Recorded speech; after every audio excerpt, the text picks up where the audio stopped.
nous aide tous dans notre marche. Et je prie que le Seigneur fortifie nos bien-aimés frères et sœurs qui sont peut-être fatigués et qui souffrent dans leur corps aujourd'hui. Que le Seigneur, dans sa grâce, vous visite dans le puissant nom de Jésus-Christ et que toute maladie dont il a déjà porté, n'est-ce pas, le fardeau à la croix, soit vaincue à l'intérieur de vous au nom de Jésus-Christ de Nazareth. Seigneur, nous te bénissons pour ta parole. Merci parce que tu nous révèles ta pensée éternelle. Merci parce que tu nous donnes de participer à ta nature divine. Au nom de ton Fils Jésus-Christ. Amen.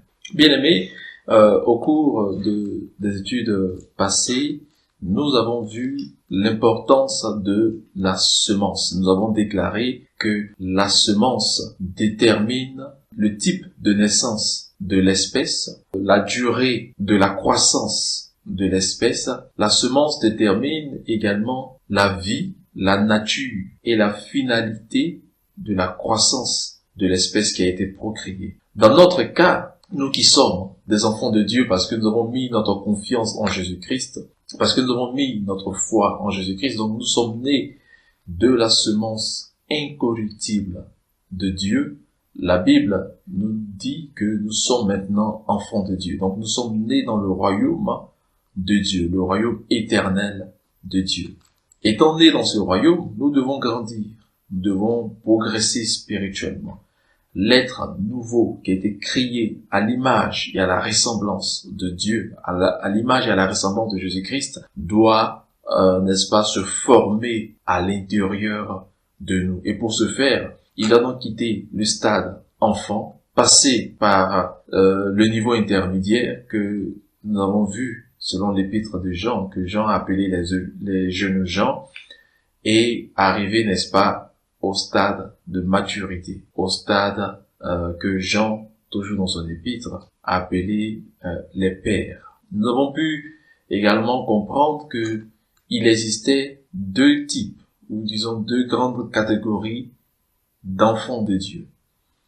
Il y a ceux qui sont nés récemment, donc qui sont devenus enfants de Dieu il y a peu de temps, et puis il y a ceux qui ont un problème spirituel, qui ont un retard de croissance, parce qu'ils sont devenus durs d'entendement, ou alors parce qu'ils ont été séduits par le péché, ou encore parce que ils sont dans des assemblées qui ne leur permettent pas de progresser spirituellement. Nous allons voir, pas aujourd'hui, mais nous allons voir, nous allons dédier un chapitre, n'est-ce pas, à tous les facteurs qui ne favorisent pas la croissance spirituelle et comment, n'est-ce pas, les surpasser, comment les vaincre. Donc, il existe donc ces deux types d'enfants de Dieu, ceux qui sont nés récemment et ceux qui, normalement, auraient dû parvenir à un stade plus avancé,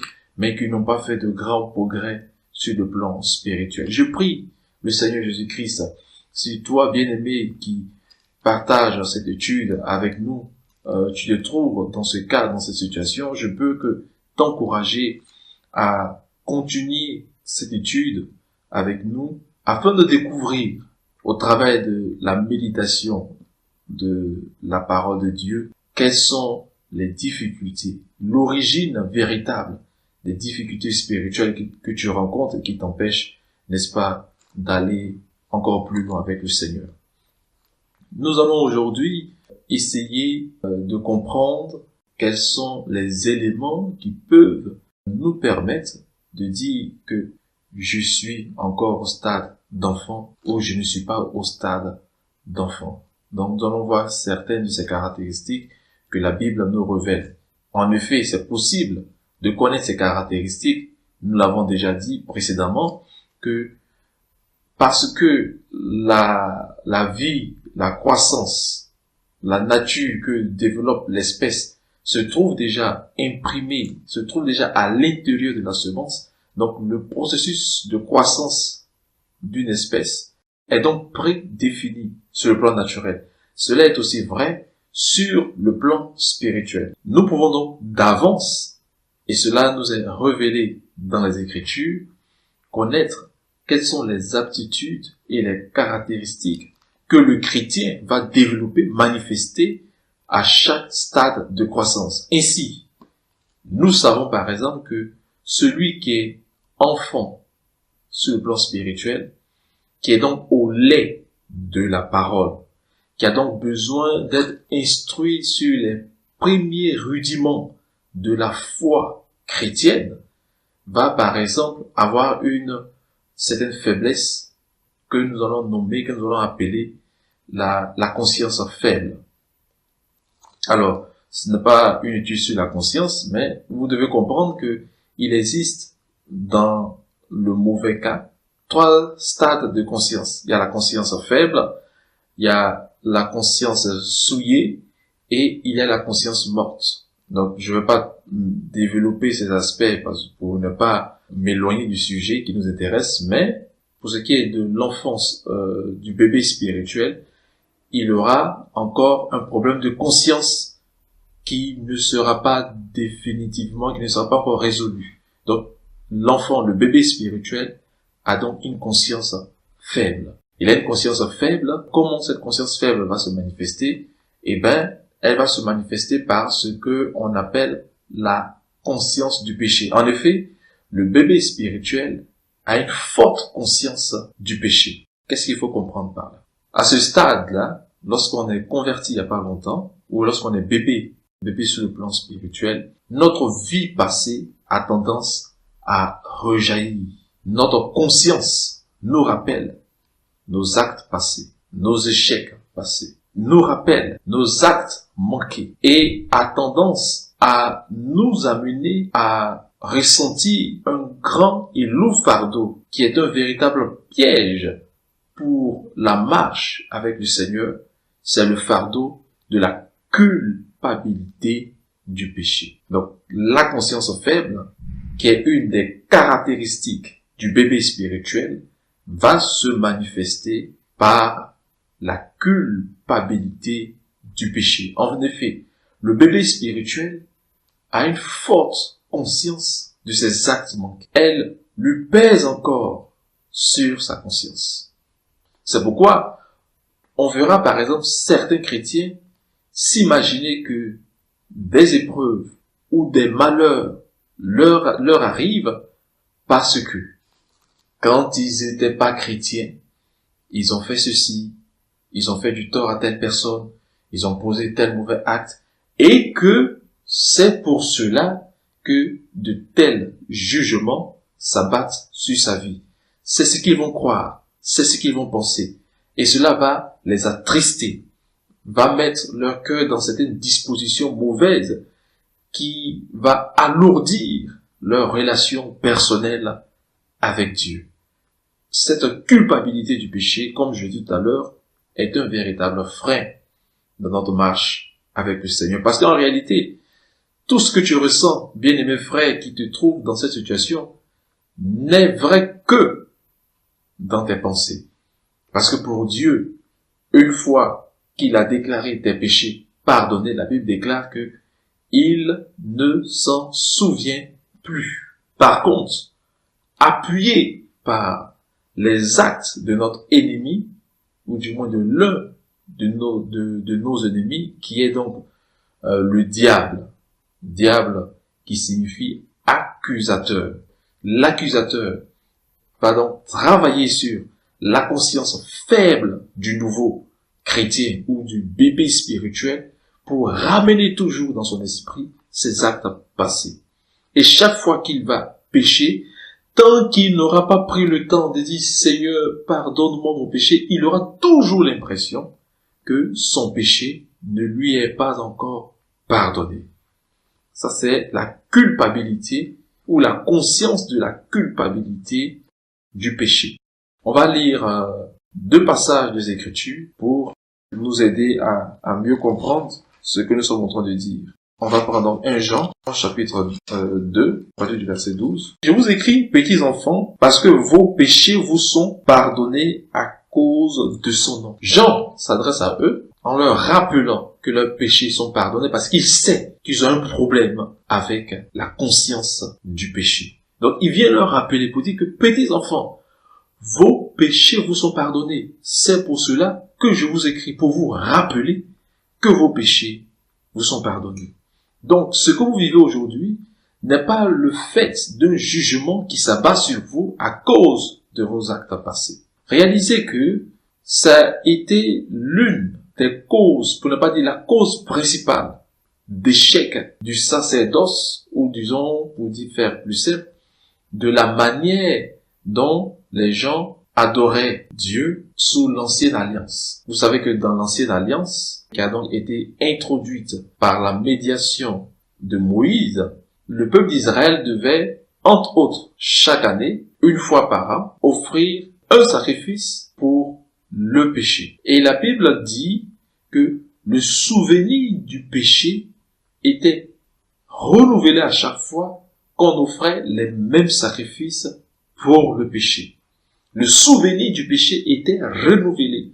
Et pour cela, les gens avaient toujours la conscience de leur péché. Et l'auteur ajoute que c'est pour cela que Dieu a donc déclaré inefficace ce sacerdoce. Parce que par les sacrifices qu'on offrait chaque année, le souvenir des péchés était renouvelé. Autrement dit, Jésus-Christ est mort à la croix pour nous. Il s'est offert en sacrifice pour nous comme un meilleur sacrifice, pour ne pas dire le meilleur et le seul sacrifice qui soit efficace, parce que par ce sacrifice, il veut que nous n'ayons plus de souvenir de nos péchés. Or, celui qui se souvient de son péché et qui se culpabilise pour un péché qui lui a été pardonné, en réalité, est en train d'annuler le sacrifice de Jésus-Christ. Effectivement, Jésus est mort pour tes péchés. Et toi, tu dis que non, ce que j'ai fait dans ma vie passée ne m'est pas pardonné parce que c'est un péché qui est trop grave.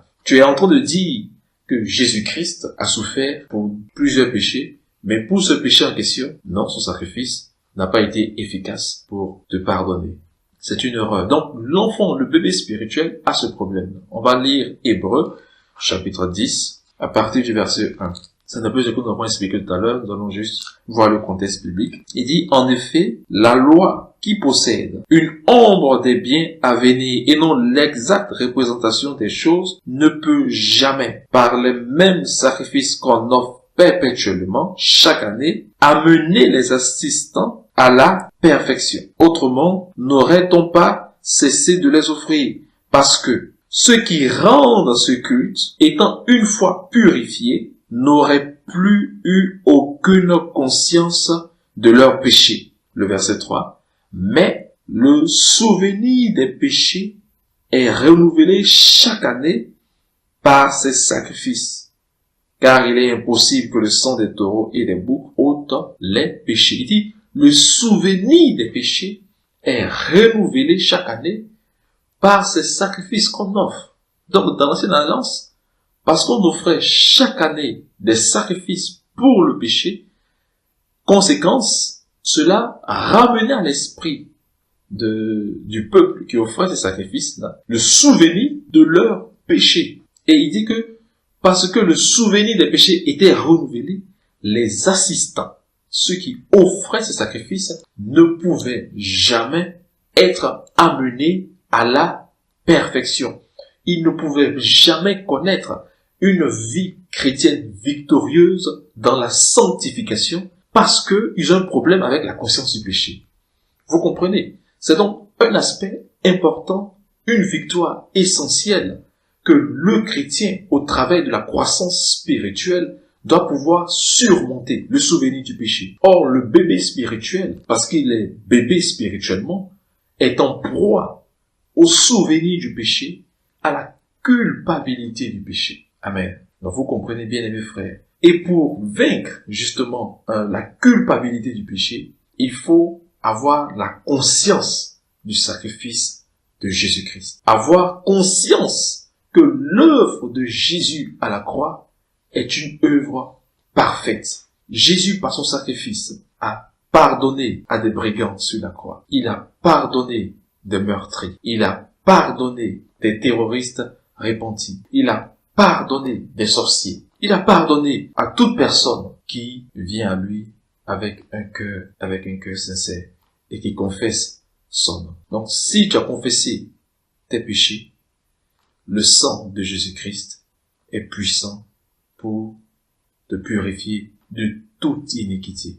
Et le mot toute ne souffre d'aucune faiblesse. C'est vraiment de toutes nos iniquités. As-tu consulté des marabouts? As-tu trompé ta femme? As-tu trompé ton mari? Jésus-Christ t'a pardonné. Par lui, le pardon des péchés est une réalité. Crois en ce sacrifice. N'attends pas de ressentir une émotion dans le cœur avant de savoir que tu es pardonné. Certains chrétiens, quand ils prient, ils demandent pardon à Dieu pour leurs péchés et ils disent qu'ils ne sentent pas dans leur cœur qu'ils sont pardonnés. Et donc, ils continuent de prier et de demander pardon à Dieu pour leurs péchés.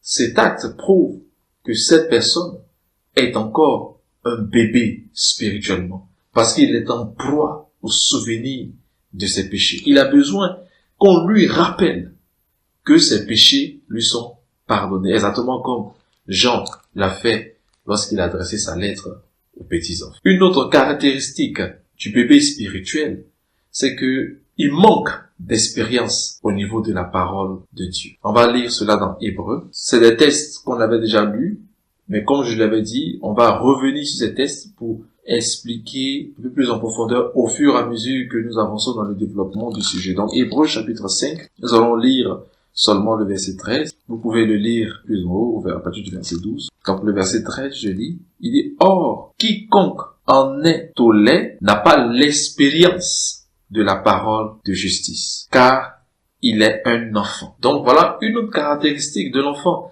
Il manque d'expérience. Il n'a pas l'expérience de la parole de justice. Nous avons une belle illustration dans l'Ancien Testament de ce que pourrait être avoir l'expérience de la parole. C'est un épisode de la vie du jeune Samuel, qui plus tard est devenu prophète. Donc le jeune Samuel, parce que sa mère avait fait un vœu de le consacrer à Dieu, au service de Dieu dans le temple, parce qu'elle était stérile. Et donc Samuel a donc été confié au sacrificateur Élie.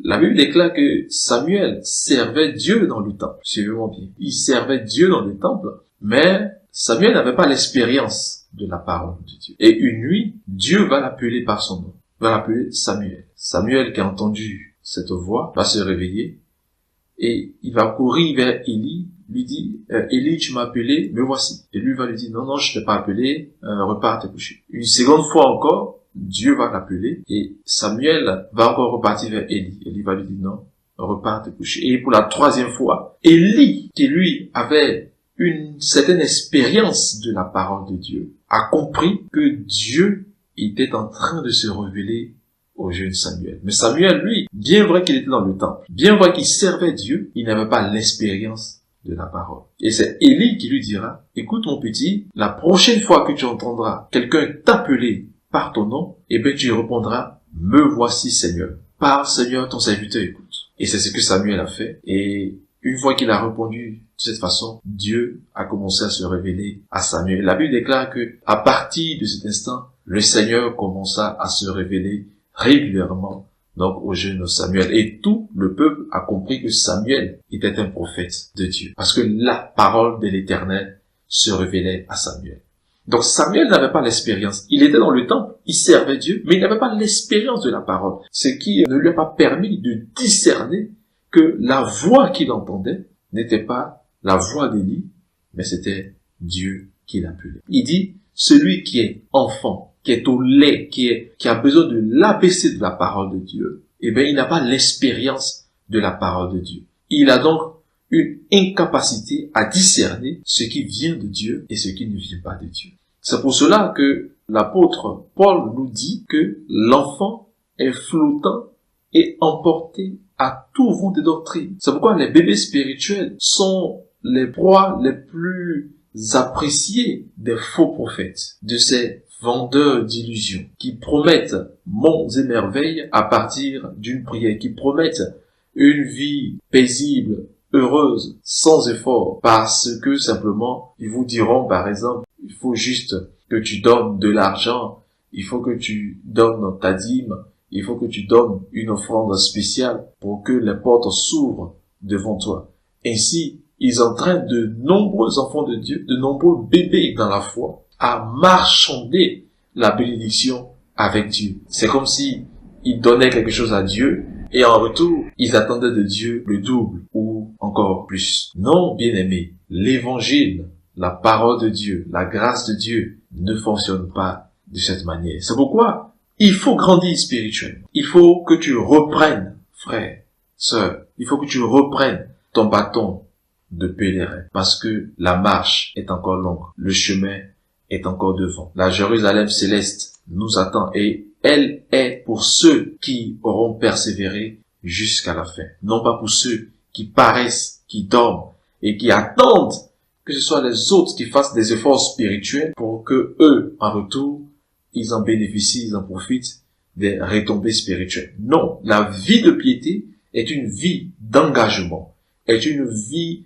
de détermination, de persévérance. La Bible déclare que le royaume de Dieu est forcé et ce sont les violents qui s'en emparent. Il faut donc travailler. Il faut donc travailler à perfectionner notre foi, notre compréhension de la parole de Dieu. Nous devons donc grandir. Bien-aimés frères et sœurs en Jésus-Christ, celui qui est également enfant dans la foi a tendance, n'est-ce pas, à s'identifier par rapport à un leader, par rapport à une église ou à une dénomination. Il recherche toujours la validation de ses choix, de ses décisions par un prophète. Ah, prophète, je veux voyager.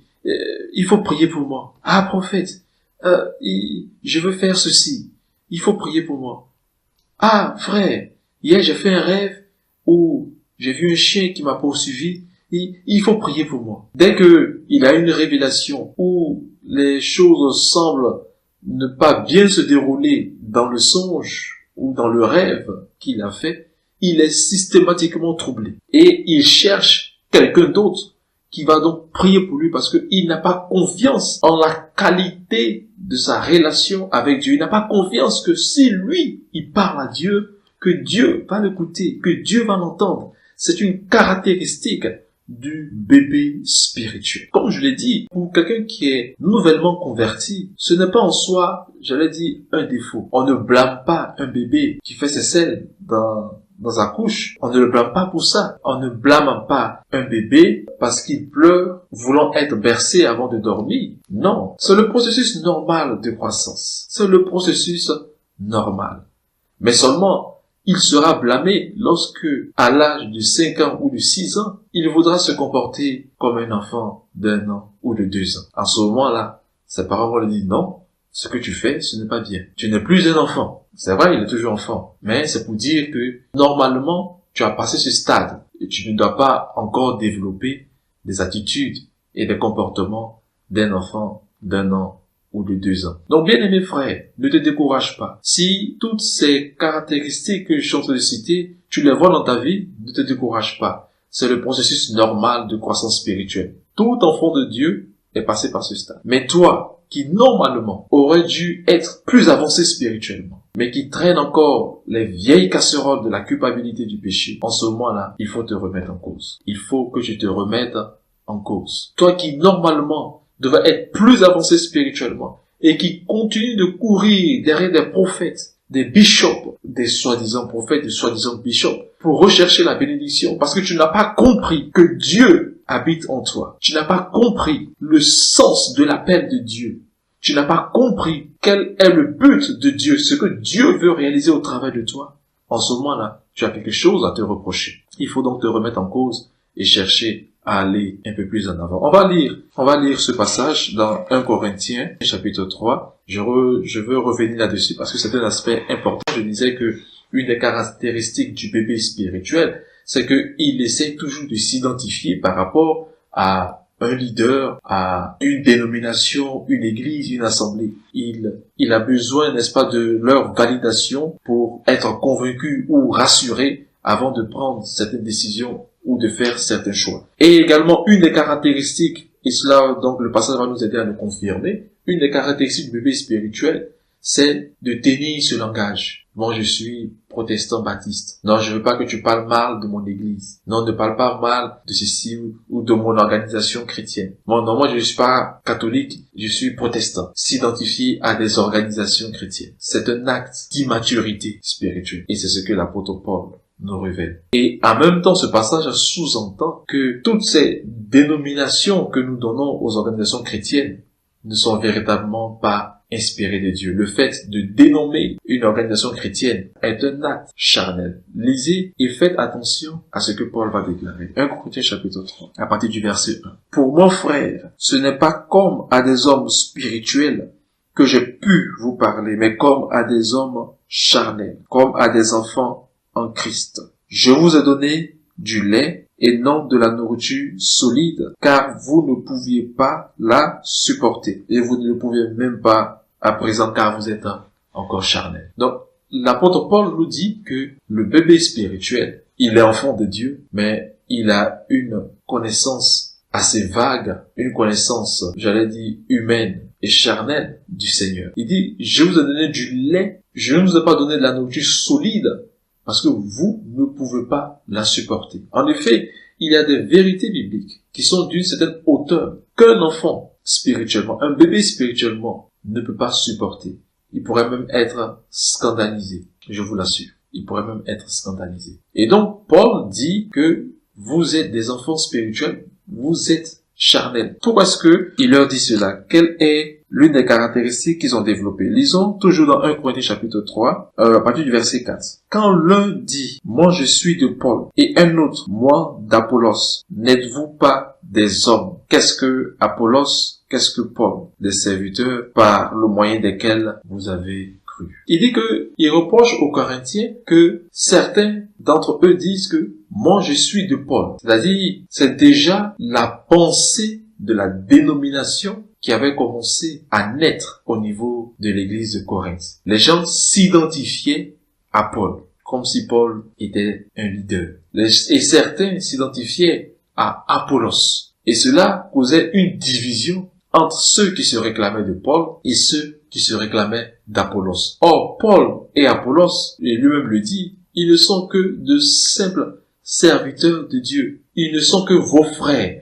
Ils ne sont que des frères en Christ. Ils sont leurs frères en Christ. Mais eux, parce que ils sont bébés sur le plan spirituel, ont commencé à s'identifier et à se diviser sur la question de qui est de Paul, qui est d'Apollos. Aujourd'hui, nous assistons à ce même débat. Les gens disent que, comme je le disais tout à l'heure, moi je suis de l'église catholique, moi je suis de l'église évangélique, moi je suis de l'église protestante, moi je suis de l'église de ci, de l'église de cela. Ils montrent par là qu'ils sont immatures sur le plan spirituel. Au regard de ce que l'apôtre Paul déclare, en effet, c'est un acte charnel. Celui qui est un peu plus avancé spirituellement sait que le plus important, c'est d'être enfant de Dieu, d'avoir une relation personnelle avec Jésus-Christ et d'aimer son prochain comme soi-même. Bien-aimés frères, bien-aimés sœurs, nous devons quitter le stade d'enfant pour vaincre la culpabilité du péché, pour vaincre les mauvaises doctrines qui nous éloignent de Dieu, pour vaincre les erreurs d'enseignement, pour surpasser l'esprit de division dans l'Église et dans le corps de Christ, et pour ressembler davantage à Jésus-Christ, notre Seigneur. Que Dieu nous bénisse, que sa grâce nous éclaire, et à la prochaine étude, nous verrons à la fois les caractéristiques de jeunes gens et les caractéristiques de ceux qu'on appelle les pères, de ceux qui sont matures. Que Dieu vous bénisse, que sa grâce continue de vous éclairer, de nous transformer au nom de son Fils Jésus-Christ. Amen.